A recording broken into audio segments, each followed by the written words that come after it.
कितने लोग आला हजरत को जानते हैं? हाथ उठा के बता देंगे कितने जानते हैं आला हजरत को? सुभान अल्लाह, सारे ही जानते हैं। अल्लाह सलामत रखे। किताबों में पढ़ा आला हजरत को? कितने लोगों ने पढ़ा होगा किताबों में? 2% ने नहीं पढ़ा होगा महफिल में। किधर से जाना फिर? जलसों से जाना है। सुभान अल्लाह।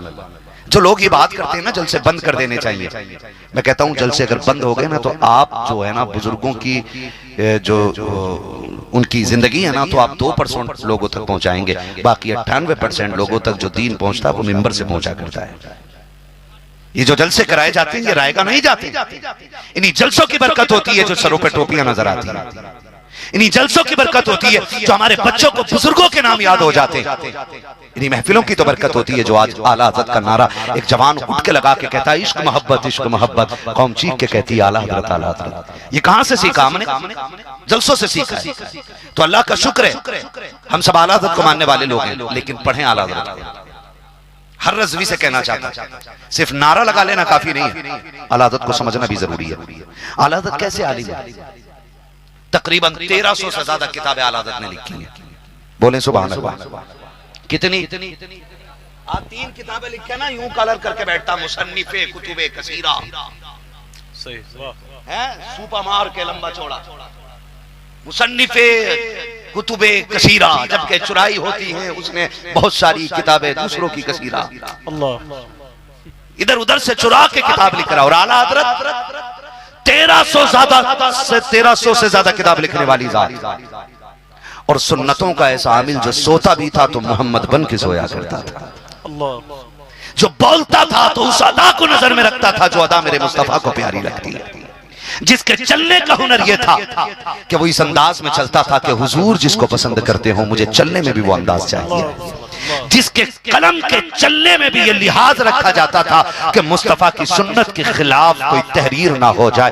उस इमाम अहमद रजा की बात कर रहा हूं। हमारे जैसे मदीने जाते हैं, जाकर के गुंबद खजरा पे सेल्फी लेकर के लौट आते हैं। हज करने जाते हैं तो काबे को पकड़ के वहां सेल्फी लेकर के अपने सफर को तबाह करके लौट आते हैं। और इमाम अहमद रजा जब मदीने जाता है तो खाली लौट करके नहीं आता है, बल्कि जब उनके रोजे पे निगाह डालता है तो रो के कहता है वो पेशे नजर वो नो बहार, सजदे को दिल के बेकरार, रोकिए सर को रोकिए, हाँ यही इम्तिहान है। उसके इश्क का आलम ये है कि जो उनकी जालियों पे जाकर के रो के कहता है सरवर कहूं के मालिक मौला कहूं तुझे, बागे खलील का कुले सेवा कहूं तुझे। आला हजरत उस शख्सियत को कहा जाता है जो मदीने जाता है, अपनी बेबसी को अपनी बेबसी को ऐसे बयान करता है वो सुबह लालाजार फिरते हैं, तेरे दिन बहार फिरते हैं, जो तेरे दर से यार फिरते हैं, दर बदर योगी खार फिरते हैं, कोई क्यों पूछे तेरी बात रजा, तुझसे कुत्ते हजार फिरते।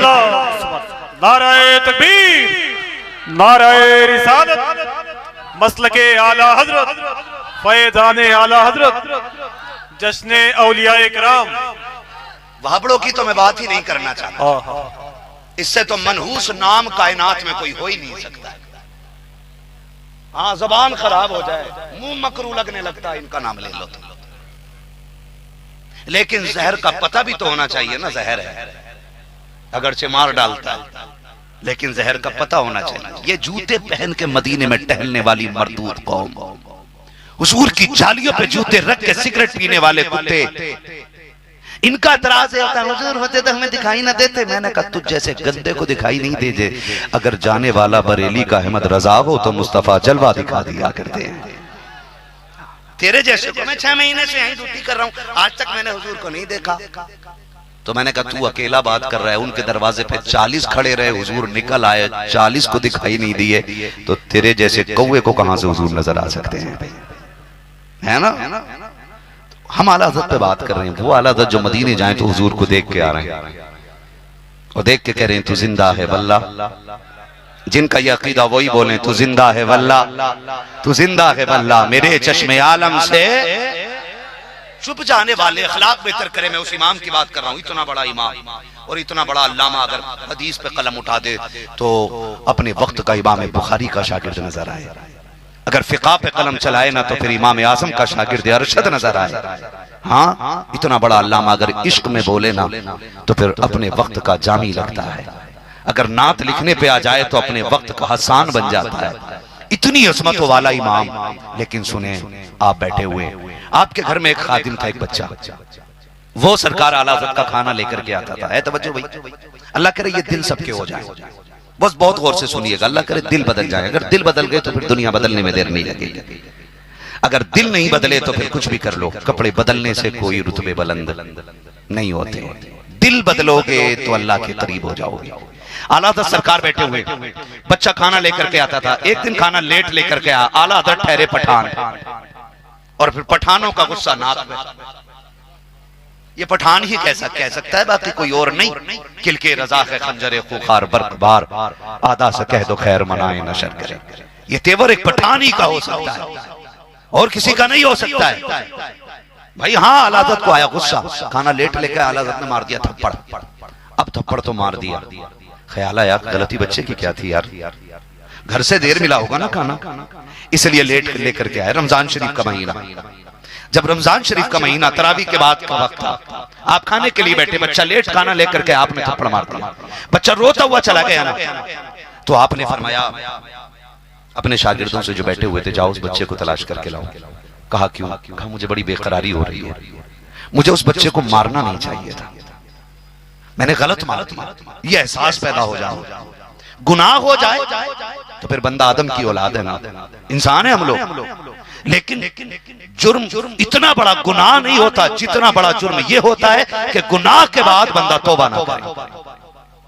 अल्लाह करीम है।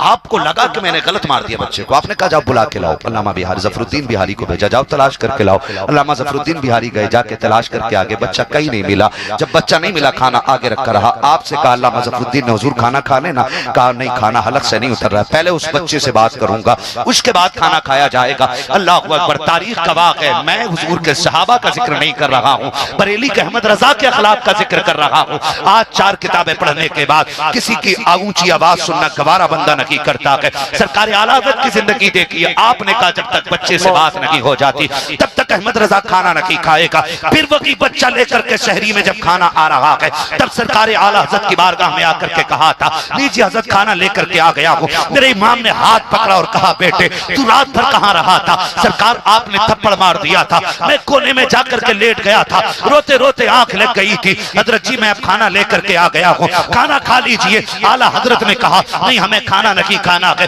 बच्चे ने कहा हजरत शाम की वजह से नाराज है। कहा नहीं बेटे, नाराज मैं तेरी वजह से नहीं हूँ, बल्कि मुझे बता कहीं तू मेरी वजह से तो नाराज नहीं है। मैंने तेरे थप्पड़ मार दिया था। खादिम था, तड़प गया, कहने लगा हुजूर गुलामों से ये बातें नहीं की जाती हैं। आका आप बड़े हैं, मार दिया थप्पड़, कोई बात नहीं। कहा नहीं बेटे, तेरी गलती कोई नहीं थी, मुझे थप्पड़ नहीं मारना था। अहमद रजा के हलक से खाना नहीं उतरेगा। बेटे काम कर, अहमद रजा को माफ कर दे, जैसी इतनी बात बरेली के इमाम ने कही है। खादिम तड़प कर कहता है, हुजूर आप इतने बड़े हजरत हैं, मुझसे माफी मांग रहे हैं। मेरे इमाम ने कहा, बेटे जब तक माफ नहीं करोगे खाना नहीं खाऊंगा। बच्चे ने इतना सुना, कहता हजरत शर्मिंदा ना कीजिएगा, आप क्यों माफी मांगेंगे? तब मेरे इमाम ने कहा था, मुझे डर लग रहा है कहीं कयामत में खुदा ने खड़ा करके ये पूछ लिया, अहमद रजा बता क्या तूने इस बंदे के मेरे थप्पड़ मारा था, आखिर इसका कसूर क्या था? अहमद रजा अपने रब को क्या जवाब दे पाएगा? इसलिए बेटे माफी दे दे। बच्चे ने कहा अच्छा ठीक है हजरत, मैंने आपको माफ कर दिया है।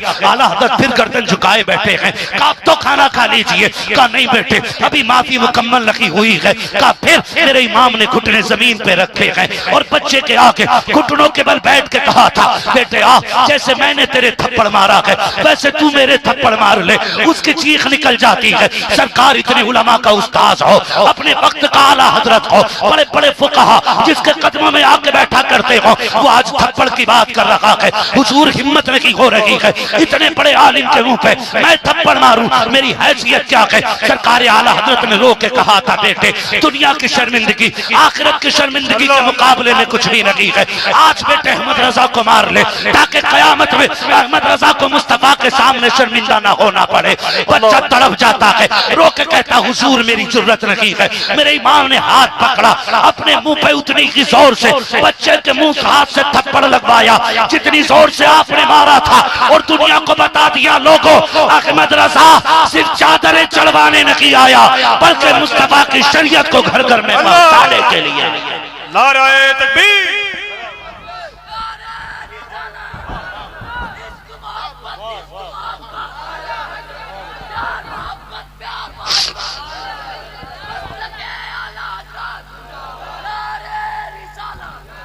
अल्लाह आपको सलामत रखे, खुदारा गलती हो जाया करे, माफी मांग लिया करो। किसी का दिल तोड़ दिया है ना तो राजी कर लिया करो, देर नहीं लगती। आज तो माफ कीजिए, सगे बाप से बेटा माफी मांगते हुए कहता मैं क्यों मांगू, मुझे शर्म लग रही है। बड़े भाई से माफी मांगते हुए कहता मैं माफी क्यों मांगू, वो जिस बाप का लहू उसके अंदर है वही मेरे अंदर है, मैं कोई कमजोर नहीं हूं। और भाई माफी कमजोर नहीं मांगा करते, माफी ताकतवर लोग मांगा करते हैं। कौन लोग मांगते हैं माफी, बोलो सारे। ताकतवर लोग माफी मांगा करते हैं। भाई अगर किसी का दिल टूट गया है ना तो आज ही माफी मांग लेना, आज ही माफी मांग लेना। हम मसला के आला हज़रत वाले लोग हैं और हम दुनिया को बताएंगे हम आला हज़रत को नारे के जरिए भी मानते हैं और मुस्तफ़ा के दिए हुए तरीके के जरिए भी आला हज़रत को हम मानते हैं। और जिन लोगों ने ये बात कही है ना आला हज़रत पे, उन कुत्तों को क्या पता है। मैं तो ये समझता हूँ आला हज़रत ने जितना लिख दिया है ना, अब कयामत तक उसके अलावा अगर ना भी लिखा जाए तो जिंदगी गुजारने के लिए काफी है। जितना आला हज़रत ने लिख दिया है काफी है। वह कहा था, किसी ने कहा था कि वादी रजा की कोहे हिमाला रजा का है, जिस समत देखिए वो इलाका रजा का है। औरों ने भी लिखा है बहुत इल्म दीन पर, जो कुछ है इस सदी में वो तन्हा रजा का है। अशरफ अली के हुक्म इमामत से है आया, मस्जिद किसी की भी हो मुसल्ला रजा का है ना। बस आपसे इतनी गुजारिश है, आप दिल नर्म कर लें। और जवानों से मेरी गुजारिश है, खुदारा हम कितना बंसवर के परदेश रहते हो, बाहर रहते हो, मौत का कुछ नहीं पता है कब आ जाए। कितने जवानों की खबर आती है, ऊपर छत पे काम कर रहा था गिरा मर गया, कोई एसी का काम कर रहा था करंट लगा मर गया, घर से गए थे 1000 ख्वाब लेकर के सिर्फ लाश बन के लौटे हैं। नहीं पता यार हमारी भी जिंदगी रहे ना रहे। खुदा के वास्ते कम से कम इतना कर लें कि अपने चेहरे ऐसे बना लें जैसे चेहरे हुजूर को पसंद आते हैं, है ना। मैं तो बुजुर्गों को देख रहा हूँ बाल सफेद हो गए लेकिन चेहरों पे दाढ़ियां नहीं है। अब किस चीज का इंतजार है, मलकुल मौत आएंगे तब यकीन होगा कि हम मरने वाले हैं। खुदा के वास्ते जवानों से भी कहना चाहूंगा, चेहरों पे हुजूर की सुन्नत सजा लो, दाढ़ियां चेहरों पे रख लो और अपने रिश्ते मस्जिदों से मजबूत कर लो। करेंगे इंशाल्लाह, करेंगे इंशाल्लाह, वादा करें इंशाल्लाह। दाढ़ी और सजदे इतने मजबूत थाम लो, इतने मजबूत थाम लो कि फिर किसी सहारे की जरूरत न रह जाए। ये जो साहिब मजार लोग हैं ना, जितने भी मजारों में लेटे बुजुर्ग हैं, इनमें से एक भी बुजुर्ग ऐसा नहीं मिलेगा जिसकी दाढ़ी ना हो, एक भी वली ऐसा नहीं मिलेगा जिसकी पेशानी में सजदों का नूर ना हो। जब हम ही वलियों को मानने वाले लोग हैं तो हमारे ही पास दोनों चीजों की कमियां क्यों हैं। हमारी मस्जिदें हमारे सजदों से आबाद रहनी चाहिए। और याद रखो नौजवानों, तवज्जो है सारे लोगों की, बता दूं 2 मिनट एक बात हो, अल्लाह आपको सलामत रखे और ऐसे अमल कर जाओ ना कि जब हम मरें तो हुजूर मुस्कुरा के हमारी कब्र में जलवा करवा जाए। इतना कर लो, आखिर मौत है, आखिर मौत है और कोई बहुत ज्यादा लंबी जिंदगी नहीं। दिन के 3 हिस्से होते हैं, सुबह, दोपहर और सारे बोलो, पीछे वाले क्यों नहीं बोल रहे, सुबह, दोपहर और तीसरा पहलू कौन सा हिस्सा होता है, तीसरा शाम, चौथा हिस्सा दिन का कोई नहीं। ऐसी जिंदगी के 3 हिस्से, बचपन, जवानी और बुढ़ापा। तो ये जो 3 हिस्से हैं ना, इसको ऐसे ही समझो। बचपन हमारी सुबह है, दोपहर हमारी जवानी है, शाम हमारा बुढ़ापा है। कोई सुबह में है अभी, कोई दोपहर में है, कोई असर तक आ गए, किसी की जिंदगी का सूरज डूबने वाला है। लेकिन याद रखना, सूरज छुपेगा मगरिब के बाद ही हम लोगों की नजर से, ये जरूरी नहीं है। अभी जब आंधी तूफान और बादल आए तो दोपहरी में भी सूरज छुप गया था, छुपता है कि नहीं? तो ये कोई गारंटी नहीं है कि हमें बुढ़ापे में जाती मौत आएगी, जवानी में भी आ सकती है। काम करें, दाढ़ियां रख लें, रखेंगे इंशाल्लाह। मैं हाथ इसलिए नहीं उठवाता हूं कि बंदा ना रखे तो मसला ही खराब हो जाए। दाढ़ियां रखें, नमाजों के पाबंद हो जाएं, है ना। जो कट में हमने रख रखी है ना, छोटी छोटी रख तो ली है ना, मगर इसको रखने से फायदा नहीं है ना। इतनी बड़ी कर लो जो पूरी हद में आ जाए। तुम्हें डर लगता है कुफ्र से? डर लगता है? कई बार लोग क्या बात करते हैं, नहीं दाढ़ी नहीं रखेंगे, सफर करते हैं। अगर दाढ़ी की वजह से लोग मर जाते तो सबसे पहले हम मरते हैं, क्योंकि हम 365 दिन सफर में रहते हैं। लेकिन इस दाढ़ी की बरकत है, आप जानते हो, जहां बैठ जाओ ना, जहां बैठ जाओ ना तो बंदा एहतराम से देखता है। एयरपोर्ट पे था, मैं बस में था, वो जो एयरपोर्ट के अंदर बसें चलती है ना फ्लाइट तक लेके जाने वाली, मैं उस पे एक सीट पे बैठ गया, पूरी बस भरी, मेरी करवट में कोई बैठने तैयार नहीं, कोई बैठने तैयार नहीं। मैंने कहा शुक्र है दाढ़ी तेरा, पूरी सीट पे अकेले कब्जा करा दिया। तो कम से कम दाढ़ियां अपने चेहरों पे रखें। और हमारी निशानी क्या है? हादसे हो रहे हैं कि नहीं रोडों पे? बताओ, एक्सीडेंट होते हैं कि नहीं? मेरा टाइम पूरा हो चला है, लेकिन मैं चाहता हूं अल्लाह करे ये बात दिल में उतर जाए। हादसे होते हैं कि नहीं?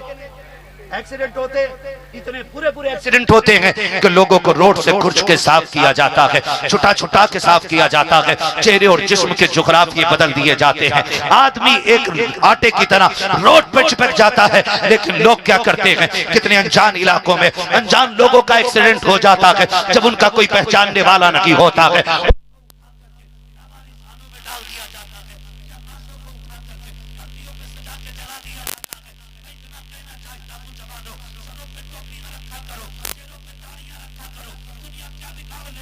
हमारी जिंदगी का मालिक भी अल्लाह है, हमारी मौत का मालिक भी अल्लाह।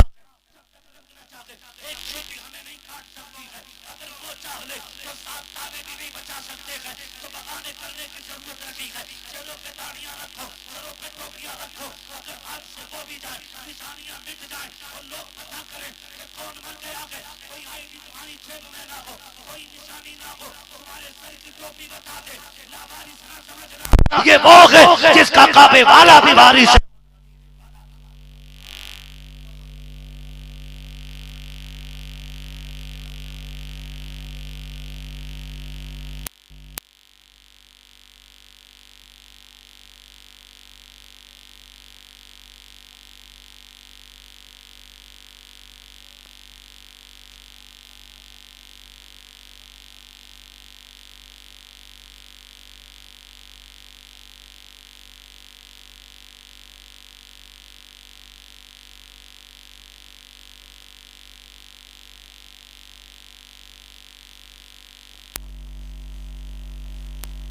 नमाज, हम जब नमाज जनाजा पढ़ाने के लिए गए,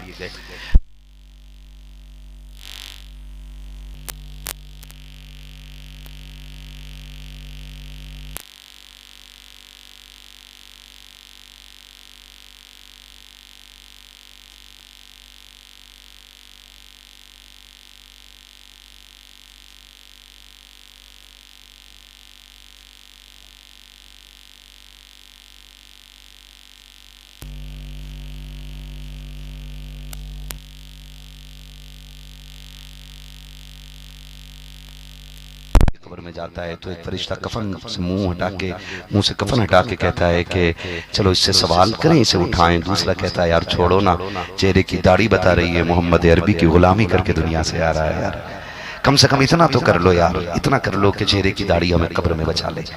ये क्लियर बात है कि एक सहाबी के चेहरे पे एक दाढ़ी का बाल था, हुजूर उसे देख के बहुत मुस्कुराते थे। एक दिन उनको लगा कि शायद हुजूर मजाक करते हैं, हंसते मेरे एक बाल को देख के उन्होंने वो बाल अपना तोड़ दिया। जब आए हुजूर ने चेहरा फेर लिया, एक बाल था उनका वो तोड़ दिया तो हुजूर ने चेहरा फेर लिया। उन्होंने कहा सरकार गलती क्या हुई? कहा दाढ़ी का क्या बना? कहा हुजूर मैं ये सोचता था कि आप मेरी दाढ़ी के बाल को देख के मजाक करते हैं, मजाक बनाते हैं, इसलिए मैंने वो दाढ़ी का बाल तोड़ दिया।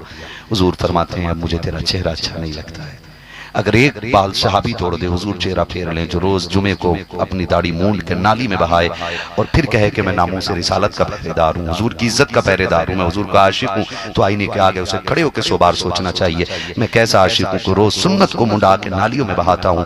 क्या मुझे आशिक कहने का हक है? अपने आप को अगर चाहते हो कि आशिक कहलाओ और बन के भी दिखाओ तो अपने चेहरे पे हुजूर की सुन्नत सजा लो और जाओ। गारंटी है, फरमाया गया जिनकी दुआएं कबूल ना होती हो वो दाढ़ी हाथ में लेके हाथ में उठा के कहें अल्लाह इस दाढ़ी के सदके में मेरा काम पूरा कर दे। फरमाया गया हाथ नीचे बाद में आते हैं, मकबूलियत की सनद अल्लाह अर्शों से पहले अता फरमा दिया करता है। इतनी बड़ी चीज है ये दाढ़ी, आज हम नहीं रख रहे, रखेंगे ना इंशाअल्लाह। रख लीजिएगा, रख लीजिएगा, इससे पहले कि मौत आ जाए रख लीजिए दाढ़ी। कम से कम एक अलामत तो हुजूर की, इसी की तरफ मेरे इमाम ने कहा था लहद में इश्क रुखे शह का दाग लेके चले, अंधेरी रात सुनी थी चिराग लेके चले, तेरे गुलामों का नक्शे कदम है राहे खुदा, वो क्या भटक सके जो ये सुराग लेके चले। है ना, इन बुजुर्गों की महफिल से ये सीखना। हुजूर से ये साहब किबला तशरीफ फरमाए, आप इनके चेहरे को देखिए। कहते हैं लोग अभी वक्त नहीं आया, वक्त आएगा तब दाढ़ी रख लेंगे। अब वक्त सिर्फ मौत का आना बाकी है, बाकी तो सारे वक्त आ चुके हैं, अब कोई वक्त बाकी नहीं है। अल्लाह हम सबको बुजुर्गों की निस्बतों और उनका एहतराम करने की तौफीक अता फरमाए। रज़वी लगाया जाता है क्योंकि हम बरेली के इमाम अहमद रजा से प्यार करने वाले लोग हैं, और आज उम्मत जिस मकाम पे आकर के खड़ी हो गई है ये उस बेचारगी के आलम में है कि जहां 60% जवान इसी शशोपंज में खड़े हैं कि जाना किधर है। आपने कभी वो बस भी देखी होगी और बस स्टैंड भी देखा होगा। अक्सर हम लोग सफर करने वाले लोग हैं, आप भी तकरीबन लगभग सफर करने वाले लोग होंगे। कई बार ऐसा होता है कि जब बस से सवारी उतरती है ना, ऑटो वाले देखें, ऑटो वाले जानते हैं ऑटो वाले कौन होते हैं? जो ट्रेन चलाते, ऐसा ही है ना? नहीं ना? तो फिर बोले ऑटो वाले देखे ना। आज कहीं चौक में खड़े हो जाओ और बाप हो, 2-3 बच्चे साथ हों, तो ऑटो वाले जब बस से सवारी उतरती है ना तो कोई एक बच्चे को लेकर भाग जाता, वो कहता मेरी गाड़ी में बैठो। दूसरा आता दूसरे बच्चे को लेकर भाग जाता है, और तीसरा आता वो उसका थैला लेके चला जाता है, और वो बंदा बीच में खड़ा, जाऊं तो किधर? जाना किस गाड़ी में बैठ के? एक छोटा बच्चा ले गया, एक बड़ा बच्चा ले गया, एक सामान की गठरी ले गया, अब किधर जाना? यही कंडीशन आज ना सादा दिल नौजवानों की है। कोई आके कहता जो मैं बता रहा हूं वो दीन सच्चा है, कोई आके कहता जो तरीका मेरा है वो सच्चा है, कोई कहता हमारी खानकाह की देखो ये सनद देखो कितनी पुरानी खानकाह है, हम लोग ही असली दीन लेके आए हैं। अब ये सादा दिल लोग किधर जाएं? 101% पूरी जिम्मेदारी के साथ आपको बता रहा हूं, ज्यादा ड्राइवरों के चक्कर में ना पड़िएगा। अगर आपको मंजिल तक जाना है ना तो सिर्फ ये देखिए बरेली का अहमद रजा किधर जा रहा है। आप सिर्फ बरेली के इमाम अहमद रजा को पकड़ लीजिए और उनके तरीके को अपना लीजिए। उन्हीं का तरीका वो है जो बरेली से मदीने तक और मदीने से जन्नत तक लेके जाने वाला है। हम अपनी नस्लों से कहना चाहते हैं, नई नई शक्ल में लोग नया नया दीन लेकर के आ रहे हैं।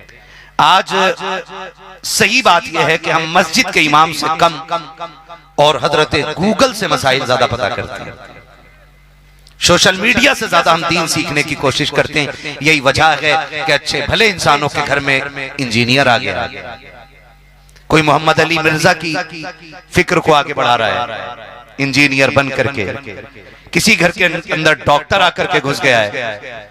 अब जिनका काम नब्ज देखना था वो दीन बताने लगे, और जिनका काम टोटी फिट करना था वो मसलक समझाने लगे। तो सिर्फ तबाही के अलावा कुछ और नहीं मिल सकता है।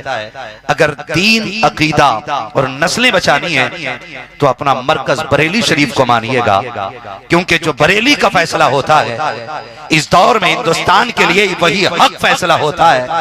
फिर लोग चिढ़ जाते हैं कि आप बरेली ही को दीन मानते हैं। मैंने कहा नहीं, मैं बरेली को दीन नहीं मानता, लेकिन उस दीन को मानता हूं जो बरेली वाले आकर के बताया। ये 100 बातों की एक बात है। हम उन बातों पे बहस करने लगे हैं जिनकी कोई गुंजाइश ही नहीं रहती। अल्लाह बताइए, मैं अगर क्या बात आपको बताऊं, अभी एक मिसरे में ढोलक का जिक्र किया ना, मेरे जहन में बात आ गई। फिर लोग चिढ़ जाते हैं, चिड़ो खाक से, फर्क नहीं पड़ता, बस मैं कुछ बताना चाहता हूं। हमें वो दीन चाहिए जो हुजूर ने अता किया है। बोलो ऐसा ही है कि नहीं?